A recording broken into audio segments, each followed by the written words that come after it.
ఎక్కడున్నావే గొంగళి అంటే వేసిన కాడే ఉన్నానే కంబళి అందంట. నాయనకడికి నాలాంటిది ఎవరో. మార్నింగ్ మొదలు పెట్టాను ఈ కార్డ్బోర్డులు అన్నీ క్లీన్ చేసుకొని వాల్ పేపర్స్ వేయడం. ఈవినింగ్ 4 అవుతున్నా కానీ అసలు పని అవగదగట్లేదు. ఓపెన్ షెల్ఫ్లు కావడం వలన బట్టలు నిండా 2-3 రోజులకి దుమ్ము పట్టేస్తుంది. ఆ డస్ట్ విదిలించేసుకొని రోజు ఇది ఒక చాకిరీ అయిపోతుంది. ఆన్లైన్లో క్లాత్ ఆర్గనైజర్స్ అయితే చూశాను, అవి ఆర్డర్ పెట్టాను. వాటిల్లో సర్ది పెడితే జిప్పులు తీసుకోవడం కష్టం అవుతుందమ్మా అని అన్నారు మా వారు.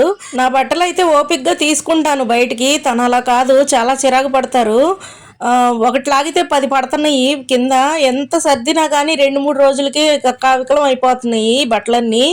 అందుకని నాకు ఒక ఐడియా వచ్చేసి ఈ కార్డ్బోర్డ్ బాక్సులు అయితే ఉన్నాయి, వీటికి నీట్గా క్లీన్ చేసి వాల్ పేపర్ వేసేసి నా బట్టలన్నీ వీటిల్లో సర్దేసుకొని తన బట్టలన్నీ బీరువాలో పెట్టేశాను. తనకి ఇష్టమైనవి తీసుకుంటారు, డస్ట్ కూడా పట్టదు కదా అని.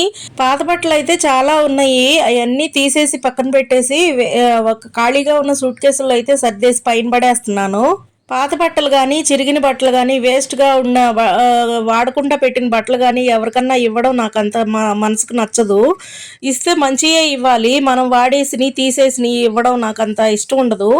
సరేలే, మన పాత బట్టలు ఇస్తే బొంతలు కుడతామని వస్తున్నారు కదా అని చెప్పి 2 చీరలు అయితే అట్టి పెట్టేసి మొన్న 2 బొంతలు అయితే కుట్టించాను. ఈ బాక్సులను అయితే వేస్ట్గా పడేయకుండా వీటికి వాల్ పేపర్స్ వేసి షెల్ఫ్లో నీట్గా సర్ది పెట్టుకొని వాటి మీద చిన్న క్లాత్ కప్ వేసి పెట్టాను. చాలా బాగా అనిపించింది. ఇట్లా ఆర్గనైజ్ చేసుకోవడం వల్ల నాకు మనసుకి హ్యాపీ అనిపించింది. మా వీడియోస్ నచ్చితే సబ్స్క్రైబ్ చేసుకొని సపోర్ట్ చేయండి అబ్బా. Thank you for watching in this video.